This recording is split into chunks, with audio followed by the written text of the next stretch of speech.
morning and welcome to our broadcast. This is the forum where we seek to keep our clients and our friends apprised of developments in the world financial markets.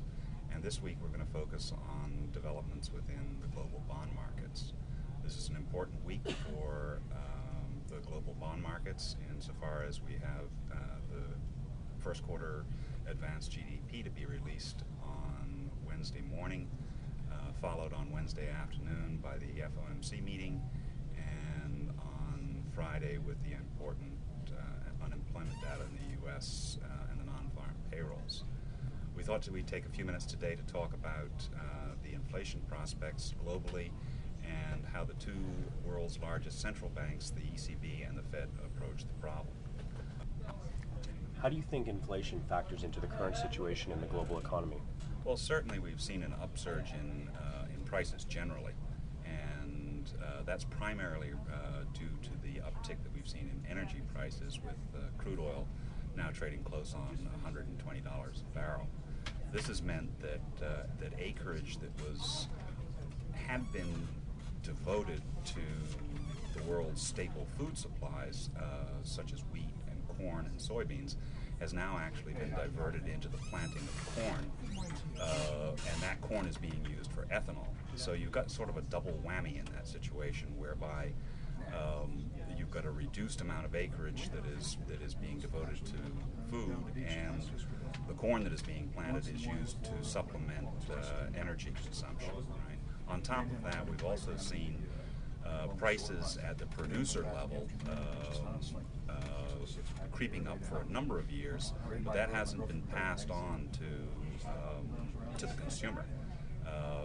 Companies generally have been absorbing those prices.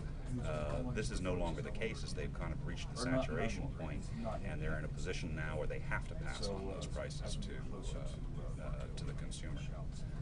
Again, as I said before, there's two very different approaches by which the two largest central banks in the world, the ECB and the Fed, are going to have to tackle this problem. So how do you see the ECB's approach differing from that of the Federal Reserve? Well, I think we have to take a little bit of a lesson in history first, and the first is how the ECB's charter differs from that of the Fed. The ECB's charter is founded or modeled after that of the old Bundesbank. The Bundesbank's charter was written specifically to contain price inflation and to maintain price stability. That actually had its roots in the hyperinflation that took place in Europe in World War I and World War II. So the ECB's charter is almost singular in nature. He has one responsibility and one only, which is that of price stability. The Fed's charter is written completely differently. He has to maintain a balance between price stability and growth within the economy. Given the current situation, that is very, very challenging indeed for him, because of course we have a slowdown in the US, which from a monetarist standpoint promotes an easy monetary policy, while at the same time we've got the uptick in inflation, which would indicate a more restrictive monetary policy.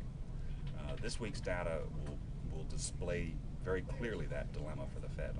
On Wednesday, we have the GDP data, and then we have the FOMC meeting on Wednesday afternoon, which we actually hope to bring you some up-to-date information from that at about 2:30 Eastern Standard Time on Wednesday. And then we have the unemployment situation report on late on Friday afternoon. So we hope that you will join us on Wednesday at about 2:30, when we can give you the very latest on what the Fed has decided to do. Great. Thank you very much, Dave.